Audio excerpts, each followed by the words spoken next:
everybody doing today? Hey, welcome to another edition of Chords and Chrome. That's right. Hey, today we're going to be talking all about the Peterbilt. You know the Peterbilt is the class of the industry. I know there's some of you that are going, no, it's Kenworth, but tonight we're talking about Peterbilt, and we got some music to prove it. So there you go. Anyway, we're going to be getting started, so make sure you join us for the show, because we will be, if you're on our socials, you want to click the link to make sure you hear the whole show. All right, let's get on with it. Here we go. What makes a Peterbilt so good? We're going to go through the history tonight on the show for you. We got some cool history for you about the Peterbilt. We've also got our artist of the week. That's our friends over at Tropical Days Duo. We are going to be playing some great music about Peterbilts, of course. We got a great interview with one of our friends, Johnny, over at Joseph, who has one of the coolest beats going. We're going to be listening to him during the show. And we got a whole bunch of other stuff for you, so we're just going to have fun on this show. That's what we're going to do. All right, let's get started, shall we? Here we go.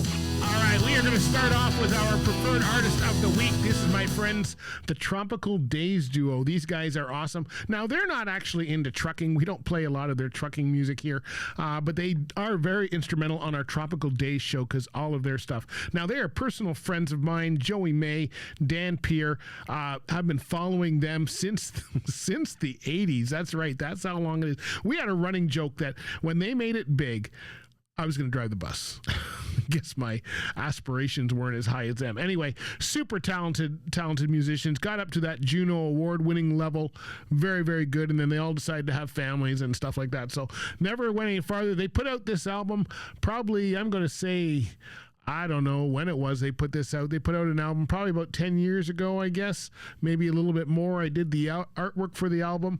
They were going around. They play a lot of Jimmy Buffett-style tunes and stuff like that. So we are going to hear our first song is from our friends over at Tropical Days Duo. They're not playing anymore, but we keep their spirit alive. In fact, our Tropical Days show is actually named after them as a tribute to them, if you will, and it's also inspired by another show going on in the States, so in Barbados, I mean, not in the States. So anyway, let's hear one of their songs. They got a song called North of 49.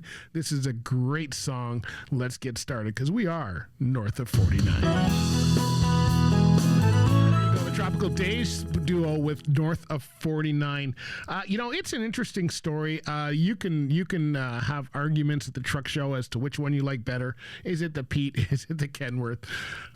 Sometimes the Freightliner boys hang around, but it's not usually. And then, of course, you got the old ones, right? You got the Mac lovers, and you got the classics, all that. But I think for a lot of us, Peterbilt has been the owner-operator truck. When you look at customization, it comes with the most options, that in Kenworth. Now, they're both built by PACCAR. They're sister companies. But it started in 38. Al Peterson started. He was in logging, and do you believe he bought what's it called? It's called Sterling Motor Company, but it was Fagel Truck and Motor Company. And he bought Sterling for $50,000, and that's how he got started back in the 30s. And in the 50s, they partnered with PACCAR, and now they're out of Oakland, California, is where they started. And of course, they've gone through various versions of the truck and emblem over the years, but that red oval Peterbilt emblem sticks out every time. Everybody knows exactly who that is. And and he got that. He was actually really not. They specialize in Class 8 trucks, but that's not really where he was going. And his first year, they made 16 trucks. I don't know what Peterbilt makes today. I think they've got places in Texas, they got places in Quebec, they got places in out west, so they've got a lot of places going around.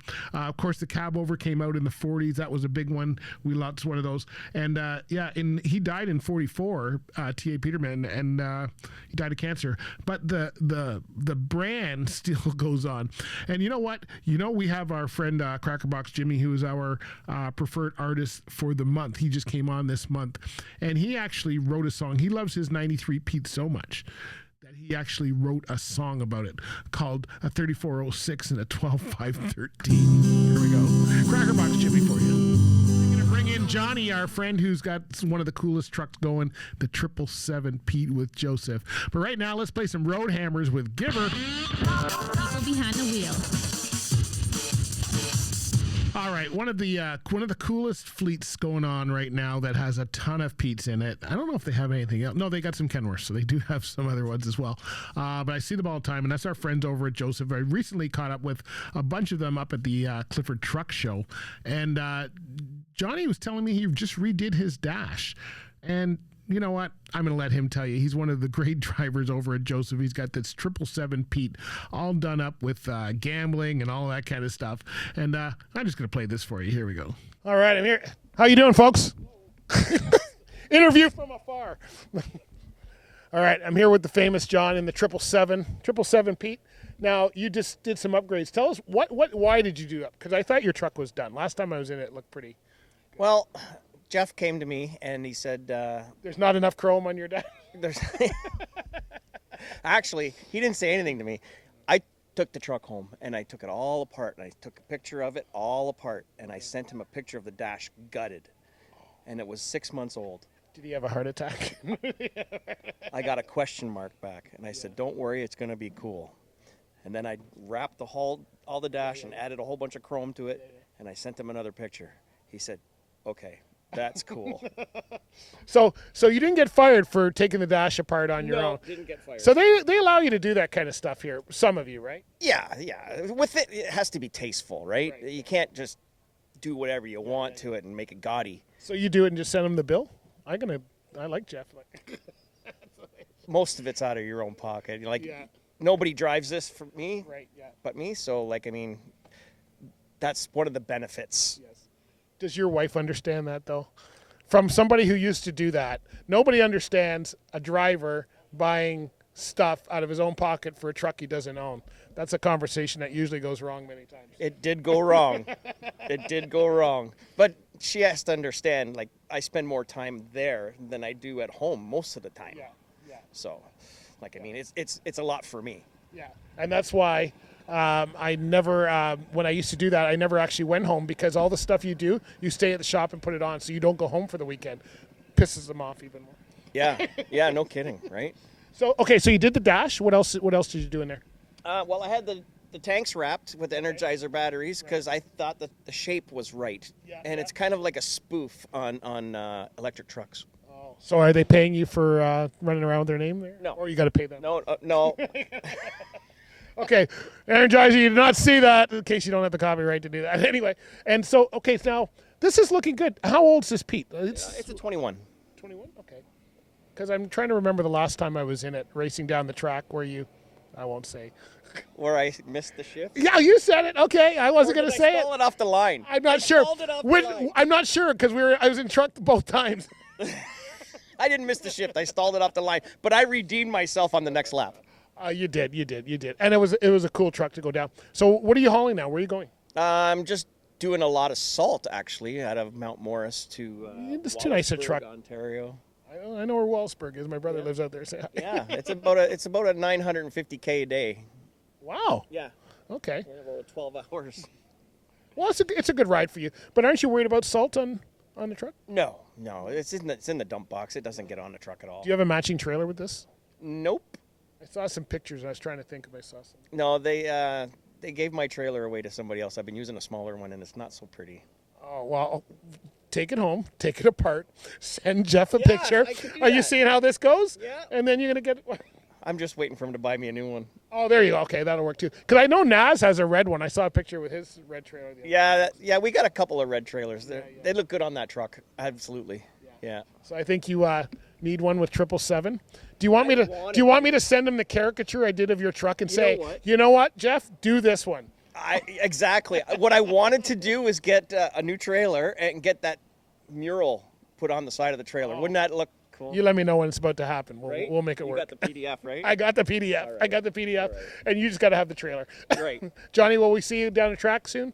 No, probably I think not. I'm going to retire that part. Oh, yeah. Not because I stalled it off the line. You weren't that good at it anyway. I'm just kidding. I did win all my races except for that one.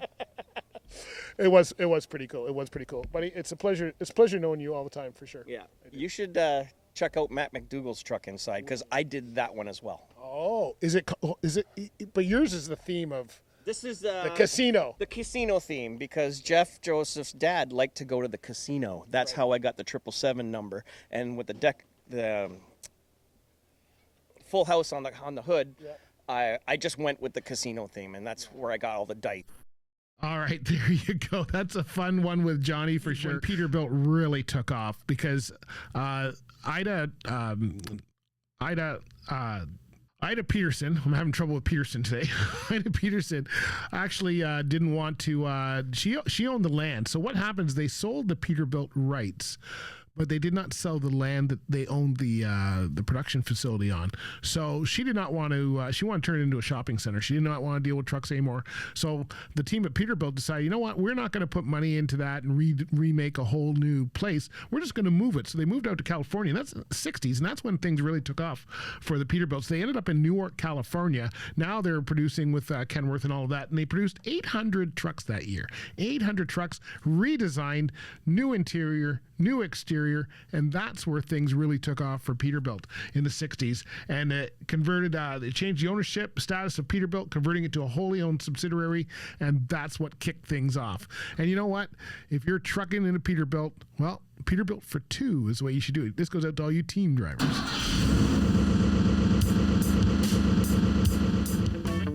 Oh yeah, I bet she's driving a Peterbilt for sure. Hey, they went through a whole lot of stuff. They finally in 2024, where's Peterbilt today? Well, they've introduced the end of their 589 line came in. The 389 line ended in 2024. So it produced the final 389 model, ending a 57-year production run. That went from 359, 379, 389 family, retiring the 300 series altogether, dated from 1939. So that's how long that 300 series, which is why people really, really love the 389 series and the 359s, 379s, depending on when you got them. 589 is there. 589 has kind of been it's changed. It's kind of got the wider interior.